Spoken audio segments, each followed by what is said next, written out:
9.21 patch notes. First patch after the 10-year anniversary. All that stuff. Preseason changes. A whole nother video in and of itself. But yeah, let's see. So patch 9.21, the patch after 9.20, which will forever go down in history as the patch that completely broke Garen for no reason whatsoever. He wasn't being played a lot, which is... Yeah, I give him some love, but not as much love as you gave him. You literally turned him into a raid boss for no real reason. Let's see if they do anything with that. And first champion on the list, Garen. E-base damage per spin decreased. Nerfing Garen after his changes in 9.20. Yeah, you think. Damage per spin gone down 4 at each level. So 4, 8, 12, 16, 20 instead of 8, 12, 16, 20, 24. Ratio unchanged. It doesn't seem like a lot because it's only 4 damage, but that's 4 damage per tick. So I think he can have 9 spins, 10 spins, something like that. Regardless, it's about 40 damage per spin that's getting, nerfed, taken off, just off the board. Which, again, it doesn't seem like a lot, but as the game progresses, that actually could be huge. I don't know. I'd have to see it to really tell, because it doesn't seem like a lot. I think I'd rather them have hit the ratio, because you could still just go full crit, full damage Garen, and still hit like a truck, but your health, you have like less than 2k health if you do that. So we'll see. I think it's a good change. I think it'll balance him out for the most part. I don't think it's going to be a must ban, must pick kind of thing. I do think he's still going to be pretty abusive and pretty annoying to play against, but I don't think it's going to be as annoying. I could be wrong. 4 damage, like I said, it doesn't seem like a lot, and in the end it might not be a lot, but that's 4 base damage per spin. That's a chunk. That's a chunk. I mean, it's halved at level 1. So, Kane. Q damage increased. Ras damage, modified damage increased. So they're decreasing his bonus damage to monsters, which hurts his jungle clear, which, I mean, he has a good jungle clear. The clear isn't the problem, so nerfing that seems kind of weird to me. Unless the decrease to the bonus damage is just to level out because of the Q damage increase. That could be it, actually. That's probably it. Yeah, bonus damage to monsters 40 instead of 55 because he's getting, 15 extra. So they basically took 15 off the bonus damage and put it to the base damage. That's actually a good change. I like that because instead of, again, they took 15 damage off the bonus damage and put it to the Q, to the actual damage. So you're going to get the same damage to monsters. So your jungle clear is, for all intents and purposes, unchanged until you get some attack damage where it's 0.05 more percent. So 5 more percent of your attack damage. That's actually a good change, and then they leveled it out with the bonus damage. So the bonus damage basically unchanged. Your clear is going to be identical. Your Q is just going to hit champions harder. That's good. That might bring him back. We'll see. I might have to try him out some. Kog'Maw, base stats rounded up. Q and E damage increased. I can get behind that. I don't play much AD carry. I used to, but I don't anymore. Kog'Maw was really strong back when I used to play it, though, so I really don't have a frame of reference for now. Mana rounded up, mana regen rounded up. Those numbers are stupid anyways. Why was that even a thing? Why was that ever a thing? 322.22 and 8.676, I guess I can understand that a little bit. But 322.22 mana, why was that ever a thing, Riot? That is dumb. Caustic Spittle damage. You get 10 at each level. Not bad. E is getting 15 at each level. That's not bad. That's not bad at all. So we might see a little more Kog'Maw. I don't know if the meta really benefits him right now. Juggernaut comps aren't as good as it used to be. But we'll see. Then we have Lulu. So Juggernaut comps might be good because Lulu's getting buffed. I haven't even read it, but I know it's a buff because she's not in a great place. She's fine, but she's not like... There's no reason to nerf her, so it has to be a buff. So let's see. E shield and damage increase later. Yeah. So shield from the E. So it starts out the same, then you get 5, 10, 15, 20. Damage. Same thing, stays the same. 10, 20, 30, 40. Holy moly, the E damage scale up. So that helps her. That helps her harass. After level 3, because I think you max E. Or no, you max Q, you max Glitter Lance. So after level 9, the mid game, which is what it says in there. Yeah, that's good. That could actually help with this buff here. So the buffs to Lulu will bring back Lulu Kog'Maw comps, which might bring back Juggermaw comps. We'll see how it goes. Maokai, W cost flattened, damage increased, R root duration increased. Okay. So Maokai. Nobody is playing him. On op.gg, I think there's even an RIP icon over Maokai's portrait. Like, nobody's playing him. I would say he's in the dumpster right now, but that is insulting the dumpster. He's just not good. Like, he's got a lot of utility and a lot that you want. I mean, he's got 4 forms of CC. His Q's a slow, or his Q's a knockback. His W is a root. His E is a slow. And his R is a root. You have 2 hard CCs there, and then 3 if you count the Q knockback, because I mean that I think it knocks back, because I think you can Yasuo R off of it. Not that you should play it for that reason, but there's much better options for a Yasuo comp, because it's like literally half a second. No Yasuo below like Challenger, or I'd say Grandmaster would be able to time it perfectly every time. But no, nobody's playing him, and it's not because of these changes you're making here. So Bramble Smash bug fix, no longer if he's dying. Twisted Advance, he's getting 60 cost at all levels, which is nice. Damage goes up a little bit, which is nice. 20 per level, that's not bad. R Nature's Grasp, Root 8 to 2.6. So you're getting 0.2 seconds on the stun, depending on the route, depending on distance traveled. Those changes are fine, and it might bring him back a little bit. But here's the problem with Maokai. It's his kit. 100% it's his kit. So, like I said, he's got 4 forms of CC. On each ability is some sort of CC, and only one of them is really a skill shot. You can count the Q skill shot, but it's such a short range. Like, if you're missing that and can't reliably hit that, then play Master Yi. If you want to tank, play Malphite. No, because you still have to hit the R. I don't know. Play somebody that has no skill shots if you can't hit his Q reliably, because it's such a short range, and you really shouldn't be missing that, especially if you get the W off and then the Q back. It's his kit. So, what does he do? He is a tank that has a lot of CC, which is good. Maokai used to be a really strong champion, and they really didn't change anything to Maokai to really negate that. Like, if this was League 3 seasons ago, Maokai is still really strong. The problem is the game has moved so much into mobility-based champions and mobility-based builds, mobility, that Maokai just kind of sucks.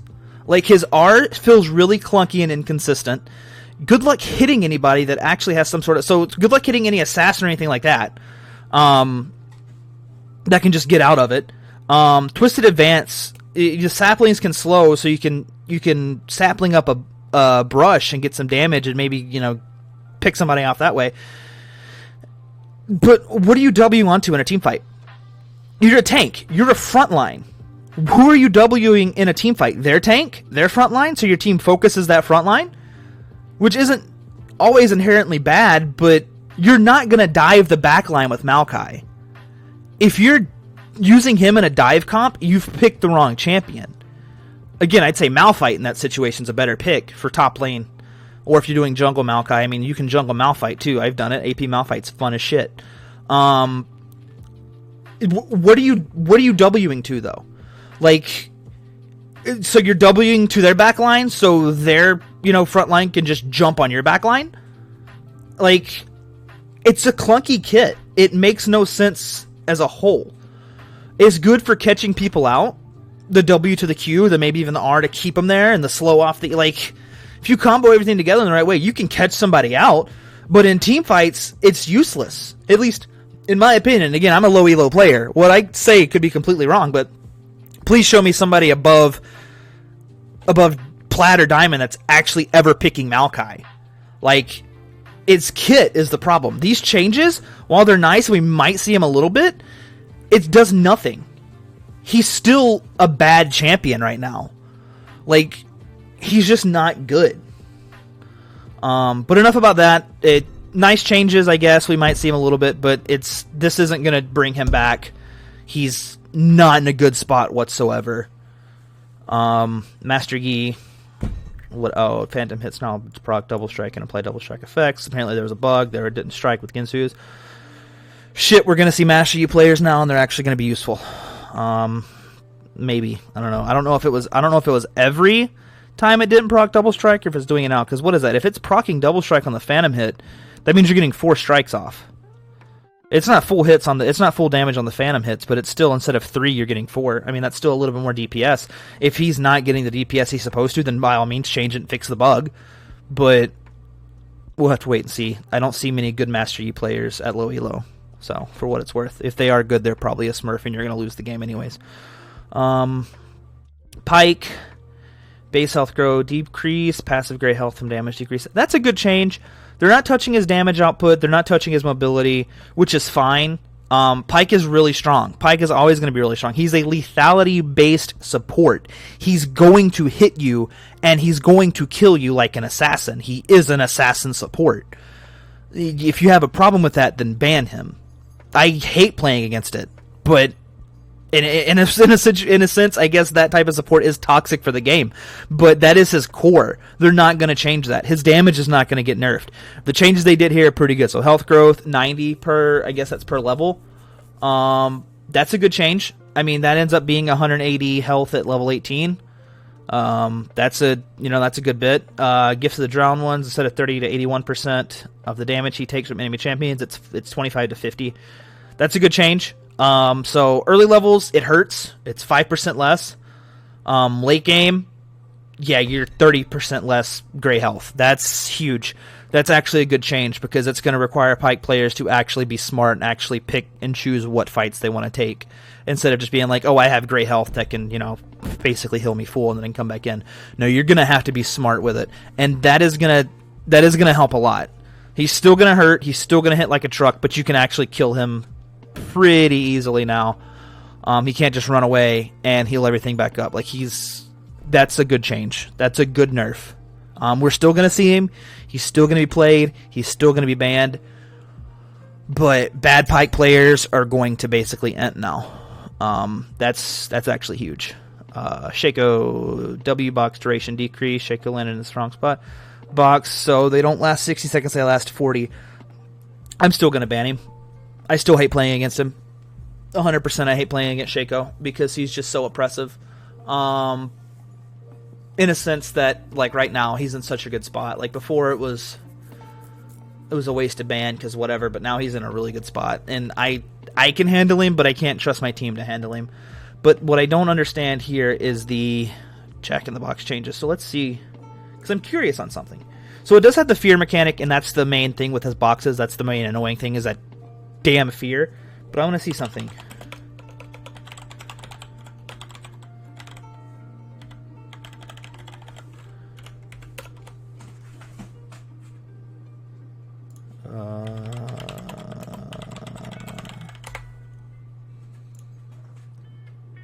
My dogs are being bad behind me. Please ignore. So I'm curious on Teemo Shrooms, because they're essentially the same thing. Yeah, they do a lot of damage. Yeah, they have a fear. Teemo Shrooms hurt a lot. They kind of do the same thing. The traps are kind of the same. So up to maximum amount at once. So we can have 5 charges at once. Motion on the ground, lasting up to 5 minutes. So it lasts 5 minutes. Are they So he can have as many as he wants, but they last 5 minutes. I don't necessarily want the charges because that's his ult. So I mean, of course, they should last longer as an ult. 40 seconds. I mean, the change, like the time change.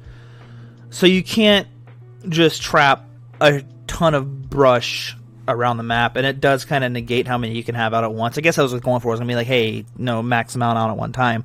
That does kind of hurt it because I think the cooldown's like 15 seconds or something like that. So you're in reality, you're gonna have one less Jack of the Box on the map at a time. At least early levels, and then later you might get, like, you know, you're going to have a few less kind of thing. You're going to have less boxes. That's actually a good change now that I actually think of it in that sense. That's actually, yeah, okay, I can agree with that. Less boxes, he's still oppressive. I still don't like him. But he's not, it's not because he's OP or in a bad spot. I just hate playing against him. I hate Shaco. Sana, Q a life change. Resource bar, when her passive power cord is ready, Sana's resource bar will now change color based on her current active aura. So does the enemy get to see that, or is it just your team? Because that's helpful for your team. I don't know if the enemy should see that because it kind of ruins any... there's no surprise there. You don't know if it's going to be a slow or whatever. Either way, it's a good change. Sana's abilities no longer fail to generate passive. Stacks immediately after an empowered attack. That's good. I didn't know that was a bug. I rarely see Sana. Again, I don't play bot lane. Passive power. So that's pretty cool. If the enemy can see it, it's good if the enemy can see it in a way because you can play around it. But it's bad for Sana because then the enemy can play around it. So it's a double-edged sword there. So hopefully it's just for the team, for the sake of Sana players. But I'd be okay with it if it was enemies as well. Victor, base stats rounded up, Q damage increased. Yeah, he's a little weak. Again with the .04 health, 528.04. Yeah, rounded up to 30. Attack damage rounded up to 50. You could have rounded that down to 52. Armor 22.72 to 23. That's fine. Siphon power, the Q, getting 10 damage at all levels.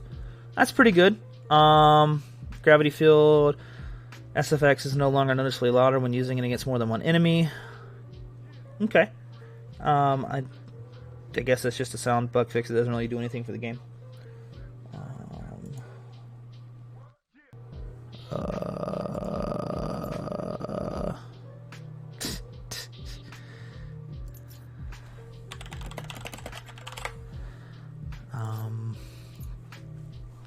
Don't call me.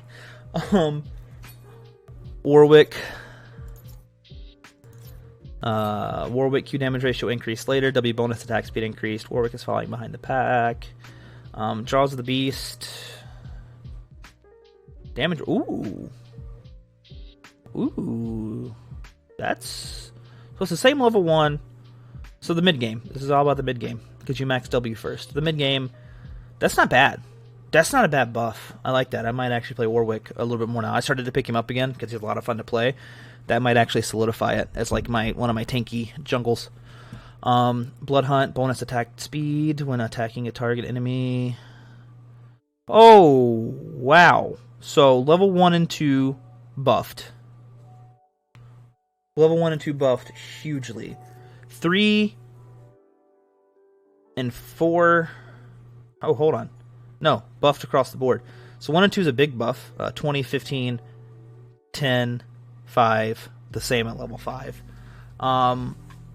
That's nice. That helps us early game ganking. That helps us ganking a lot, actually. That's pretty good. He can gank a lot more effectively now. It's not that he couldn't gank before, but that's a lot more effective. Bug fixes. Okay, when walking over risk at lower speed, trying champions will not have a revealed eye marker over them.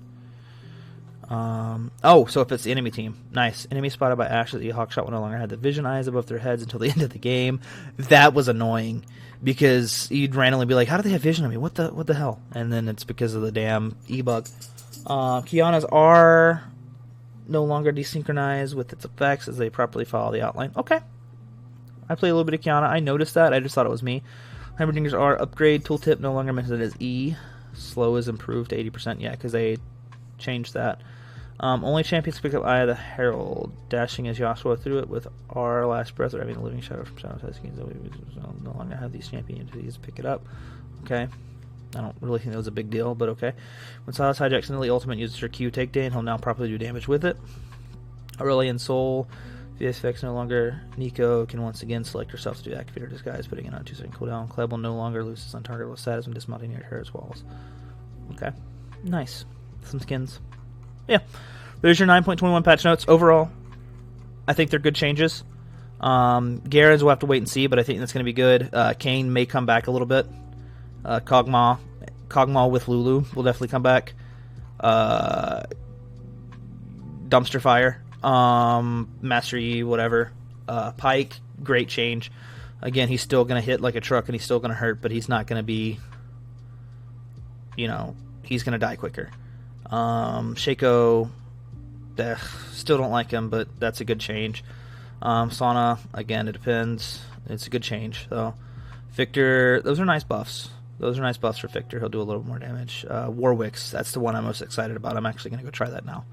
But yeah, that's it. See you again for 9.22.